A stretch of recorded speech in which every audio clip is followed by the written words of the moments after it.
Week 11, first week of the playoffs. The Tide are 0-0. That is the only way we move forward here. Becca is 0-0. Every team in the state is 0-0. So I think that is the mindset. Obviously, not how you want to end the season, but, you know, North Schuylkill is probably as good a team as you're going to face. Luke Miller is as good a player as you're going to face.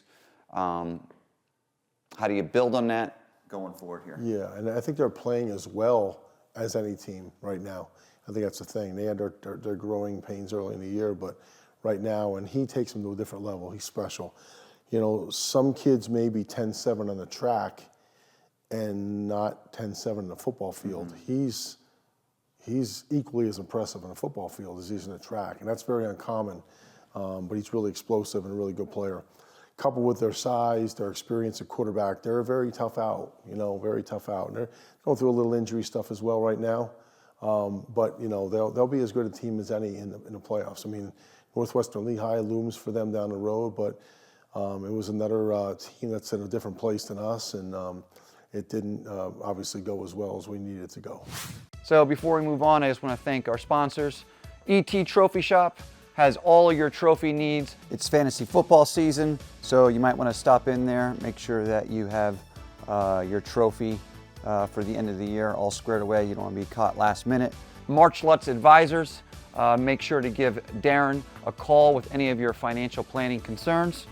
Also, without a doubt, had the biggest biceps in Rotary Little League history, so that is an important fact that everybody should know. LVHN, where setbacks become comebacks. Nothing is more evident than my son who went up there with a bump on the head. A week later, he is good to go. Penn Star Stone and Concrete, you name it, and they'll add stone to it. Phoenix Rehab, I don't need to remind you guys how they got me back to fighting shape, and I think I'm confident in saying that I will be ready for Turkey Bowl. Wiener Iron and Metal, they have all your recycling needs. If you have any cans or anything laying around, take it down there. I took a ride there a couple weeks ago, got some walking around, change in my pocket.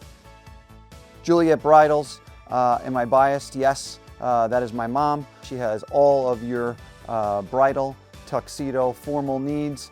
She also offers alterations, which I know a lot of people are always looking for. So if you need some pants hemmed, a shirt brought in, it is all about the fit. Just a word to the wise there. It doesn't matter what you're wearing, it's how you're wearing it. So make sure you pay her a visit if you're in need of any of that. So again, thank you to all our sponsors. Without you, this isn't possible. Now you look at this season, you guys have played, is it 4 or 5 state-ranked teams? Yeah. And highly state-ranked teams, not just teams that just snuck in. So you got to be able to use that at some point. Yeah, the competitiveness of this year's schedule was very unique, even throughout all my years. I mean, I don't think we've ever had a situation where we had this much week in, week out, where, teams that are just really physically bigger than us and stronger than us in a lot of areas, and then obviously had tremendous speed as well. So we've seen that throughout the course of the year with a lot of our opponents. Even Lee Heighton is much bigger than us and really having a good year, and that's a game. And when you really look back, I mean, the Tamaqua game is really the only one that I feel we certainly let slip away in that 21-19 loss when we couldn't convert the 2-point play. But it's a really, really competitive year, and there's some really nice football teams out there. And I think we've learned a lot about ourselves as to what we have to do in the offseason to become one of those teams. Certainly is a step back from where I thought we'd be.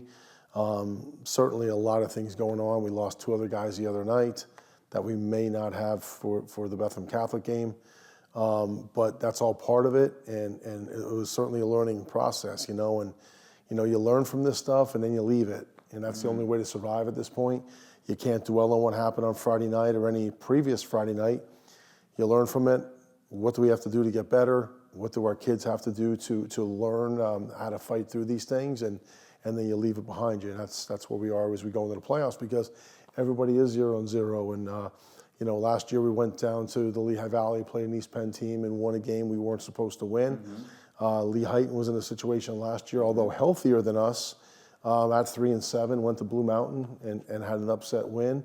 So that's where you hang your hat on. That's where you move forward. And we've played a lot of young kids that we didn't think would have a chance to play this year, which is certainly going to help us as we move forward, and hopefully help us as we move forward to Thursday night. Yeah, Bethlehem Catholic for the 90s, that was always the first scrimmage here on a Saturday, and that was always a great test because they were going to be big, they're going to be fast, they're going to be strong, and I'm sure not much is different come Thursday. That field does get windy, I believe. I don't know why. I believe because I think that's next to Moravian, correct? It's not far from Moravian, right next to Bethlehem Catholic, correct? Okay.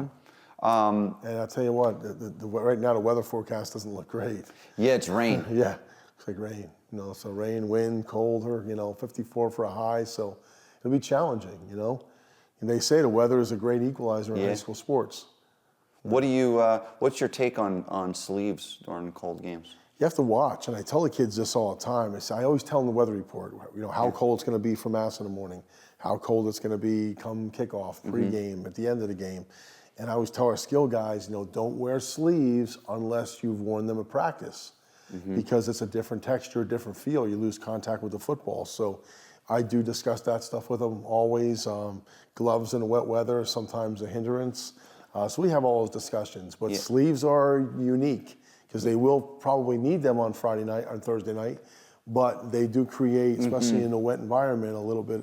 And it is, as much as you don't maybe ever want to admit it in the cold, but when it's really cold and you see another team come out and they don't have sleeves, that does send a message like, oh, these guys, we might be in trouble now.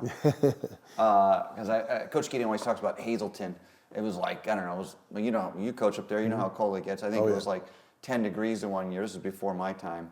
But they came out and, they went no sleeves, and apparently that's what set the tone for Hazleton that year. It is always colder up there. At Harmon Geist, it's always about 7 degrees colder than it is in Pottsville.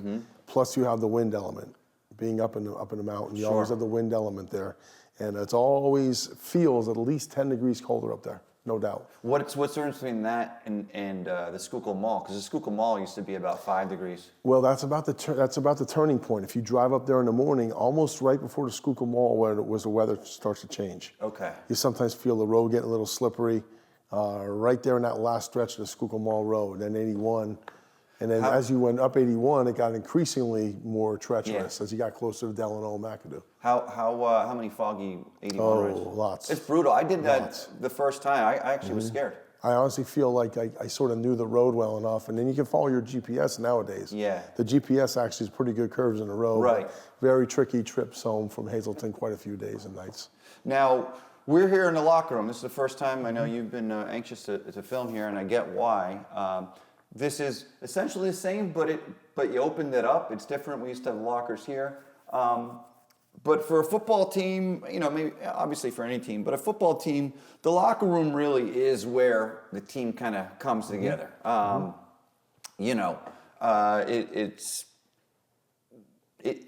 can't explain it. It's just great. It's skills that you're going to use later in life, just to have, just to after a hard practice, you just got beat up. This is the place where you kind of it's a safe space, if you will. And it really where as a team is formed. And do they not have benches, or they have stools? They have All stools. the stools that we sit on. Oh, wow. Everyone has a stool in their locker. Yes. Wow. Okay, you guys are fancy now. I know as a former player yourself, what you remember the locker room probably more than anything. The culture of it, the camaraderie. I mean, even when, since my college days have ended, I don't remember the games even. I remember some of the stadiums and environments, but I don't remember the games as much, or the practices as much as after practice. Listening to WMMR and Power 99 in the locker room with your friends, knowing you're going to training table, knowing you have the night, that was sort of the end of your day, and that's what you missed. You missed the camaraderie, you missed the culture, and you're right, the culture is built in this room, the locker room, and it's built in the weight room, no doubt about it. So we did our best to clean this place up. We got some lockers in, painted them all, our color, got a sign for the back, got the stools. Our booster clubs were involved in that process. We had a lot of men do this. You know, Rich O'Brien and Ron Uri did a lot of the legwork in terms of this work here. You know, Jeremy Marukas was here a bit. Mike Brennan and Matt Huda did a ton of the painting.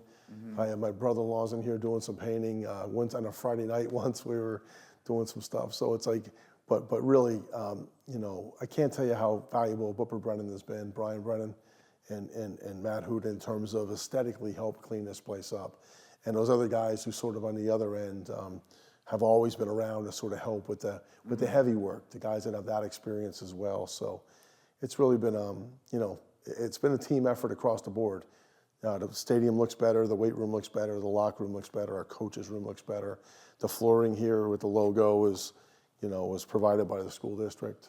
You know, because of all the other work that was done, it was really important that we had that done as well. It looks much cleaner. It is much cleaner. It's brighter. You know, so it's really a better environment for the kids. And, you know, they know people are behind them. We all are disappointed with how it's gone this year. The kids are a little mentally beat up. The staff is certainly a little mentally beat up. But you live and learn. Like you said, you learn a lot from this experience. And we have an opportunity to start off fresh on Thursday night at Bethlehem Catholic. You know, we have an opportunity to move ahead and fix this thing as we will. Now, they're not listening to WMMR. What do they listen to? I don't know anymore. I don't know. That was every other day at Temple we had Power 99 or WMMR. Okay. That was the flip. Because every day we'd fight over it. Yeah. Well, we had Metallica going. If it was Metallica, AC/DC, that was just, I don't know, on repeat. I don't know whose CD it was. I feel like it was here for like 40 years. It was just in that CD player, and then, you know, CCR for the weight room. Well, Coach, hopefully I see you next week, and roll Tide. Sounds Thank good. you. Roll Tide. Thank you, Alfredo.